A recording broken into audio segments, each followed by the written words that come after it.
Fire and frost threats. What's making our wildfire risk go up, and who is added to the new frost advisory? New Research Triangle Park layoffs. The hundreds more RTI staff affected, and why this might not be the last round of cuts. Then, investing in cryptocurrency. WRAL goes in depth on why state lawmakers want to put your money in Bitcoin. More job cuts are hitting the Triangle this week. RTI International says it's laying off more than 500 employees. The nonprofit says the Trump administration's funding cuts are behind the move. Thanks for being with us here at 7 o'clock. I'm Ashley Rowe. And I'm Dan Haggerty. 350 people have already lost their jobs. The nonprofit expects that number to reach 525 by May. WRAL's Eric Miller got a hold of that letter RTI sent to its employees. This isn't the first round of layoffs announced by RTI, but it is the first permanent round, with 525 jobs at least set to be cut here by May 1st. Dramatic, unexpected, and sudden. That's how RTI President Tim Gable described the federal cuts that he says are behind RTI's latest round of layoffs. In a letter to employees yesterday, Gable wrote, "This is an incredibly challenging time for everyone at RTI, and that reducing staff is never a first measure. The cuts come as the Trump administration has targeted funding for what it calls fraud, waste, and abuse of federal tax dollars, slashing billions from agencies, including USAID. In his letter to employees, Gable wrote, "In the weeks ahead, we'll close out the majority of our USAID-funded projects, which means saying goodbye to most of our international colleagues." According to their website, RTI has roughly 6,000 employees spread across 90 countries. In a letter filed with the State Department of Commerce Tuesday, RTI Executive Vice President Bucky Fairfax wrote the institute has had more than 80 projects canceled by the federal government, with numerous others receiving stop work orders, impacting roughly 30% of RTI's revenue. And more cuts may be coming.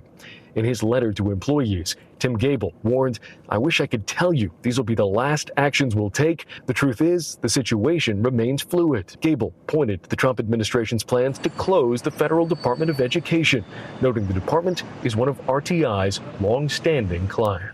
Now, among the divisions set to be cut here at RTI include their administrative, social and environmental sciences, and international development divisions. It's not immediately clear at this point exactly what impact this will have on the research those divisions were taking part in. In Durham, Eric Miller, WRAL News. And this is Brian Schrader in the WRAL Live Center. In the past hour, Raleigh Mayor Janet Cowell has delivered her first State of the City address. It happened at the Raleigh Convention Center, and she talked about what she and the council have done in their first 100 days. Here's a little bit of what she said about the challenges they're facing. We live in a great city. It's been a great city, and we want to retain many of those historical things that make it special. We also have to grow for the future. And she touted some of the votes that they have taken regarding the housing shortage, dealing with homelessness, public safety issues, and transportation. WRL's Carly Haynes was there, and she will have more coming up on our news at 10 and 11 o'clock. And you will notice that Mayor Cowell was wearing a shirt that said, "Watch more women's basketball." I was wondering what was on the shirt when we first saw the interview there. Thank you, Brian. Boy, Kat, how about it outside? Sure feels like spring in my eyes and nostrils. The pollen is out of control, and now tonight it's not going to feel like spring. It's going to feel like winter. What is happening? Well, good news, Dan. It's still going to look like spring when you wake up tomorrow. We don't have any rain in the forecast tonight, so you're going to wake up to yellow again. But frost is possible tonight, and this is something that a lot of people need to act on. If you do have plants already in bloom, especially sensitive vegetation, consider covering them up tonight, or if you have potted plants, try to bring them outside or put them in your garage. A frost advisory is in effect for most of us from 4 to 9 a.m. tomorrow morning, and this does include all of the Triangle. We're forecasting 35 degrees for the low in the morning in Raleigh, 33 in Durham and Roanoke Rapids, 34 in Rocky Mount, Wilson, perhaps 32 in Roxborough. We'll be back in the 80s in no time, and I'll explain the reason behind the fast change coming up. All right, Kat, let's roll through some of today's big headlines. Here are 5 things you should know right now. Governor Stein has expanded the state of emergency in western North Carolina. This applies to 34 counties and the Cherokee tribal lands. Wildfires have burned more than 6,000 acres. This is video from Polk County, where the fires are 0% contained. And new fires are popping up. A new fire in Swain County burned down 2 homes, and evacuation orders are in place for Rutherford County. A high school in Harnett County had to go on lockdown today because of a robbery nearby. Sky 5 was up above Triton High School as authorities responded. Irwin police say a suspect robbed a store nearby, showing a gun and then taking cigarettes and cash before driving off. The chief says investigators are following up on the leads to figure out who the suspect is. No one was hurt. An investigation is underway to figure out what caused this huge fire at a Durham salvage yard. Sky 5 flew over as flames and dark smoke shot into the air. What a mess. This was at Josea's salvage yard along Wren Road. Dozens of cars waiting to be crushed caught fire. The state, by the way, still under a burn ban, right, as we experience breezy and dry conditions. The state health department will lose more than 80 jobs after cuts at the federal level. The White House announced it was stopping several grants today for North Carolina. That was worth about $100 million, and they had to cut those jobs as a result. It could soon be illegal to put your pet on your lap while driving. A pair of state lawmakers filed a bill to make this happen. If you get caught, you could face a $100 fine. The goal is to curb distracted driving. For now, the bill sits in committee. Well, we told you we'd be tracking the North Carolina teams in both NCAA tournaments, and here we are. Let's do it. Our state we're doing pretty well. We're not too bad here. The women's bracket, definitely. NC State, UNC, and Duke all still in the standings. Meantime, Duke is the only North Carolina team still alive in the men's bracket. Let's take it live now to New Jersey, where the Blue Devils are getting ready for the Sweet 16. WRAL's Chris Lee is there now. Chris, they're taking on 4-seed Arizona tomorrow. Yeah, Duke is back into Sweet 16 for the second straight season, and they've had some very interesting matchups along the way, including eliminating Baylor featuring a former Blue Devil, Jeremy Roach, just last week. And that sets up another interesting matchup for tomorrow. Duke now getting ready to what seems like a conference game against Arizona. The Blue Devils lost at home against Arizona last season. This year, they returned the favor and beat them on the road in Tucson. But that was 4 months ago. Duke is a different team and much better. They say the Wildcats are different as well. But there is a familiar face on the Wildcats that will be battling Duke for the final time, former UNC player Caleb Love. But Duke won't play up that angle. Just trying to win a ball game at the end of the day. It's not about one person, it's about us pretty much. We put so much work into the game this year, this summer. So, it's not about one person, it's about what we want to do collectively as a team. Of course, Love famously hit the shot that sent Duke home in the Final Four 3 years ago. Now he can do the same, eliminate Duke, or just like Jeremy Roach, Duke can end his career with a win. There's another local tie for the Wildcats. Former Campbell sharpshooter Anthony Del Orso transferred from Bowie's Creek last year to Tucson this season. He could become a key factor in this game for the Wildcats. Of course, tomorrow you have to get all of your energy. This game tips off at 9:39. That's if the game before that ends on time. And of course, this could go pretty late. So be sure to get all your rest. And this is happening from the Prudential Center right here in Newark, New Jersey. All right. Rest up. Yeah. Just gonna rest up. Well, exactly. Watch the 7 o'clock news. Yeah. Go have your dinner and then come back and watch the game. So, Chris, That sounds like a good plan. Duke is the only ACC team, the only North Carolina team in the tournament. They're often considered to be the villain by opposing teams' fans. What do you think? Is it still the case this year? I think Duke is always playing the villain role for sure. There's going to be a lot of people around the country and even in our state of North Carolina that's going to hope that Duke loses either tomorrow or whenever, as long as they don't get a national championship. But we are in New Jersey. And so this is basically a home game for the Duke Blue Devils. Anytime they come up to New Jersey, New York, Madison Square Garden, Prudential Center, there's probably going to be a lot of blue here. So we'll see what happens with that. But I know back at home, there's probably a lot of folks just cheering against Duke. Well, you get a little bit of that. Thank you, Chris. You don't have to be a basketball fan to fill out a bracket. Morrisville has a bracket for its town budget. What? You got to appreciate the creativity here. We're going to talk about it in tonight's One Last Thing. But first, North Carolina may go the way of crypto bro. Seriously, the state treasurer wants to invest your tax dollars in Bitcoin. What is that stuff again? Is it a good idea? Well, you can decide after we go in depth after the break. I want to tell you a story about Bitcoin. In 2010, the early days of Bitcoin, a guy in Florida wanted to buy some pizza. He didn't have any money, so he went into a chat room and he said he'd send someone 10,000 Bitcoin if they bought him 2 pizzas from Papa John's, and someone took the offer. It's a story he later told on 60 Minutes. You paid 10,000 Bitcoin for 1 pizza? It was 2 pizzas, actually. Oh, you got 2 pizzas out of it. And, I mean, you know, maybe the person spent $30, $40, something like that. What would it be worth today? $80 million, I don't know. That story was from 2019. Today, in 2025, those 2 pizzas are worth close to $900 million. And everyone is asking themselves if it's time they get a slice of the pie. So tonight, let's go in depth on why lawmakers may start investing North Carolina tax dollars in Bitcoin.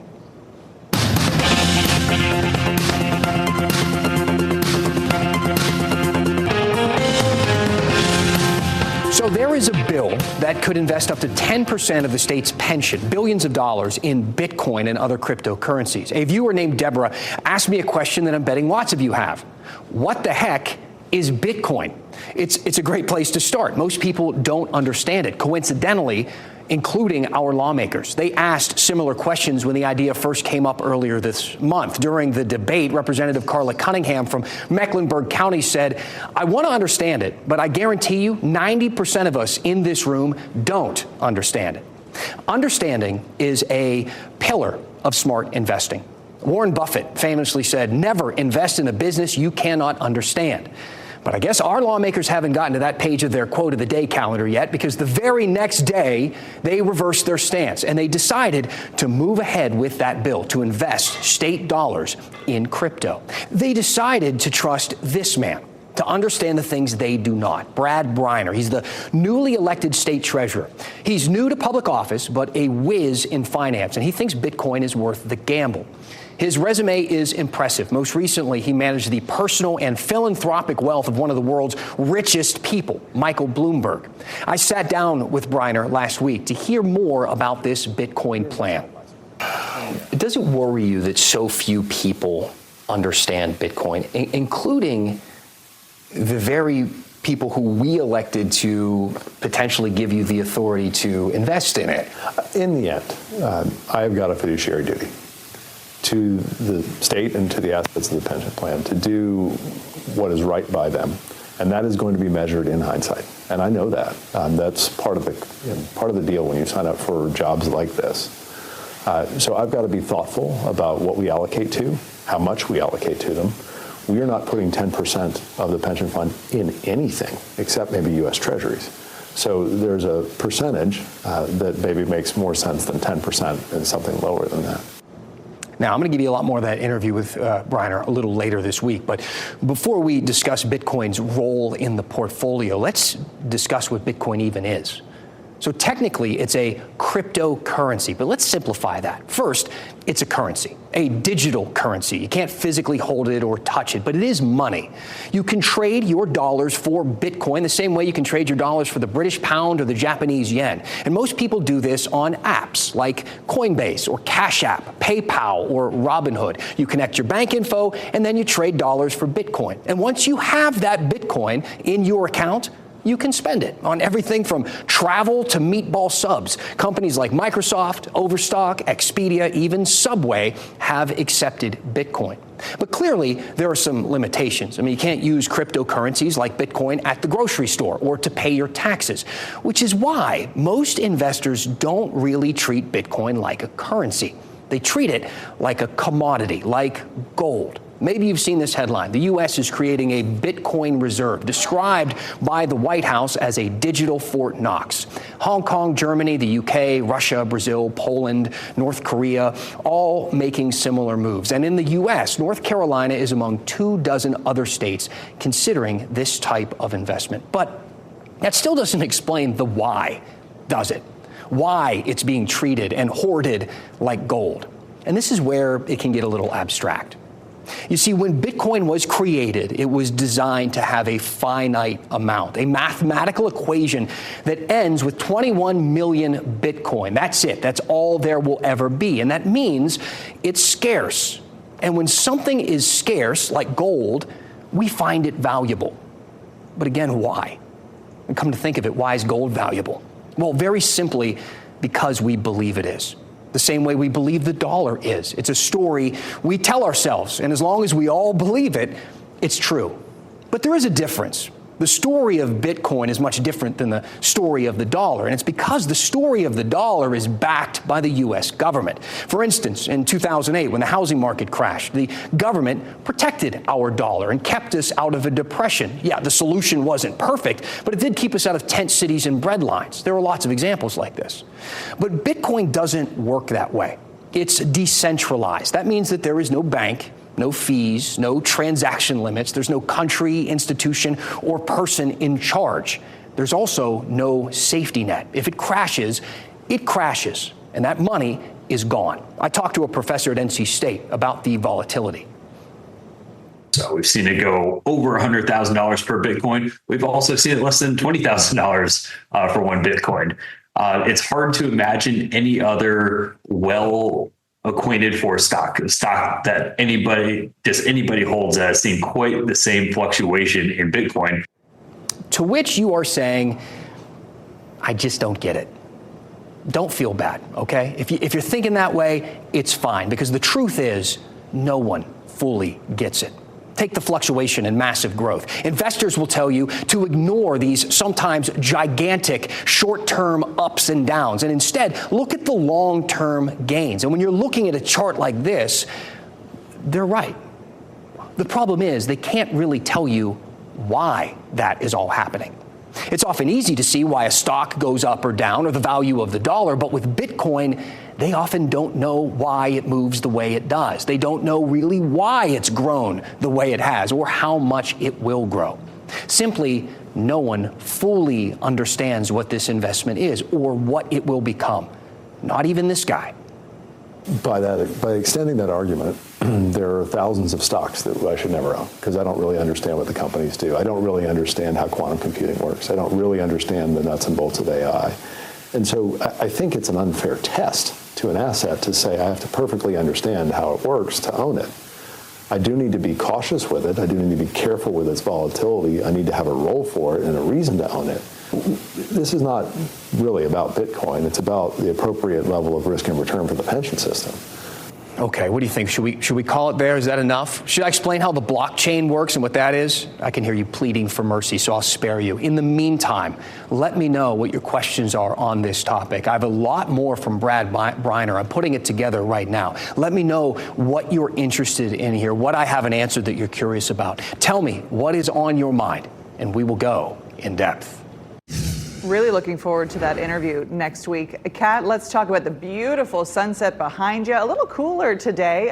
What's in store for the rest of the week? We're going to get a lot warmer, all thanks to a change in our wind direction. You don't necessarily want to be on the water out here at Lake Gaston tonight, but if you're on the dock, maybe with a blanket, a coat, it's a nice evening to watch the sunset in Lake Gaston. The northwest wind kept things chilly for us today. Highs were in the low to mid 60s, and we're going to plummet tonight as the winds die down. We've got light wind overnight, dry air, and clear skies. Those are the three things you need for a cold night. We've got them all. 35 in Raleigh, 37 for Fayetteville. We could dip down to 32 in Roxborough. Because of that, most of us are under a frost advisory tonight. Bring your pets inside and cover up any sensitive plants that you may have. We start to see a rebound tomorrow. We're back in the upper 60s by the afternoon, despite waking up in the 30s. But the big jump comes on Friday, and that will last into the weekend. High temperatures are in the upper 70s to lower 80s. But then comes our next system. So it's not necessarily going to be nice, dry weather with those 80s this weekend. Sunday and Monday, rain and storm chances are increasing. There's going to be a lot more storm energy available on Monday, and that's why we've got to keep an eye on the severe weather threat. The best storm chance looks to come on Monday evening. Sunday, the severe weather threat is just west of us. Monday, we're included in the severe weather possible zone. That will likely translate to a level 2 severe weather threat. At least we're going to get some rain to help wash away the pollen. It'd be nice if that severe threat went down, though.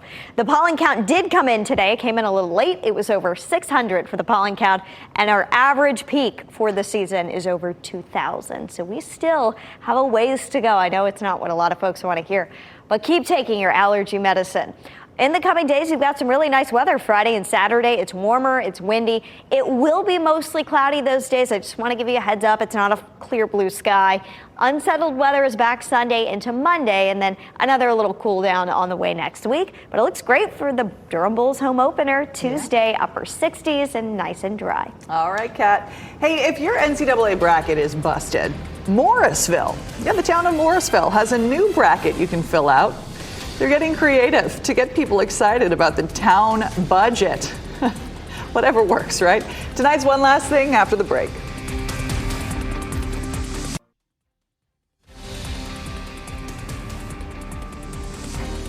One last thing for you tonight. March is bracket season, not just for basketball. Yes, Morrisville has a bracket for its town budget. It's called Nothing But Net, shooting for the budget input.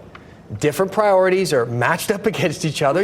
Fun stuff like business collaboration versus economic resiliency, or operational excellence versus recognizing success. You pick the values that matter most to you, and the town will take that into account.